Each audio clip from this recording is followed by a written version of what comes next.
All right, so now that you have cleared the patio of all of the furniture, your garden hose is hooked up, your pressure hose is ready to go, and you have cleared all the debris off of the patio, your next step is going to be to pre-treat it.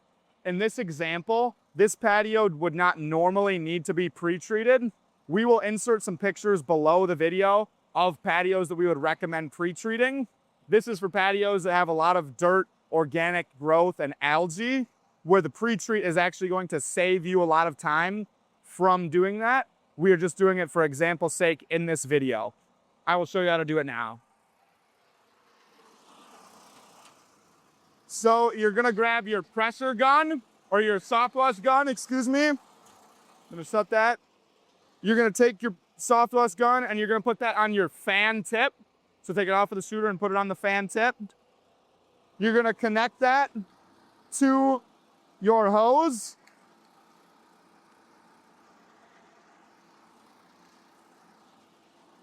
Undo your hose like you would the other ones. That's all good to go. And then now you are going to turn on your proportioner and pump. So to turn on your pump, you turn it on, and then water will start flowing through here. We're gonna turn our water all the way on. We're gonna turn our bleach to a stronger mixture of bleach at about a 4, and we're gonna turn on a little bit of surfactant on 1. We will also insert a picture of this proportioner and how to set that for pre-treating. You can adjust this up with your bleach if there is more dirt and algae that needs to be removed. For something on this patio, we're gonna lower it a little bit lower.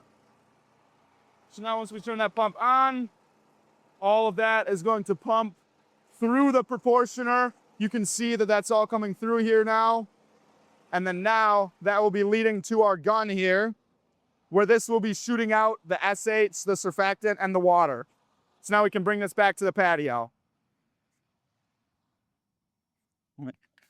So our next step to pre-treating is gonna be going through and wetting down, if you haven't already, everything around the patio. So any grass, plants, flowers, things of this sort, you're gonna wanna take a few minutes to really saturate that.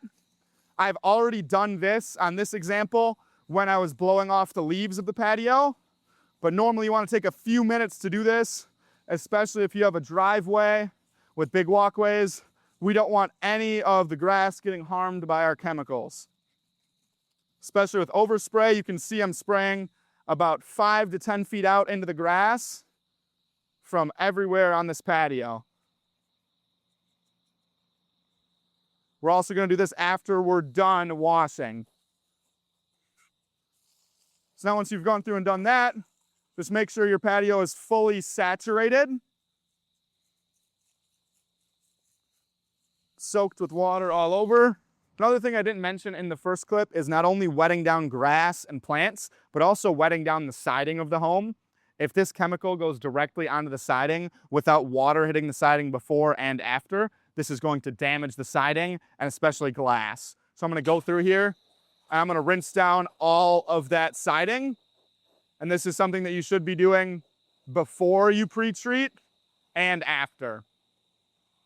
Again, you can see here, I don't have any tip on our pressure gun, so it's not shooting out very high pressure currently. We're gonna take our hose off. And now we're gonna go through with that fan tip and apply our mixture. All right, so now that our mixture is coming out, we're gonna go through and we're just gonna apply an even mixture all around the patio.